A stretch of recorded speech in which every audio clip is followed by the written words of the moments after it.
Hey guys, how to download Naraka Bladepoint on PC or laptop? Want to play Naraka Bladepoint on your PC but not sure how to download it? Many players get confused between Steam and the official launcher. In this video, I'll show you the fastest and easiest way to download Naraka Bladepoint step by step, so you can jump into the action right away. Let's get started. Now open web browser and search Steam. Open the Steam website link in description. And then click the top Install Steam, and again click the Install Steam. Steam downloading will start it.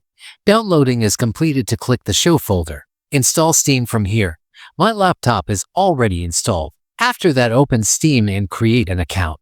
And then search Naraka Bladepoint in the Steam. And then click the Naraka Bladepoint and scroll down, click the Add to Library. Naraka Bladepoint in will add it to library, click the top library. And find the Naraka Bladepoint and click on it. And click the install and again click the install and click the accept. Naraka Bladepoint's installation will start it. And that's it. You've successfully downloaded Naraka Bladepoint on your PC and you're ready to dive into the battlefield.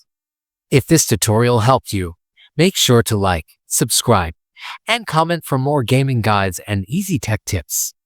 Thanks for watching. See you in the next video.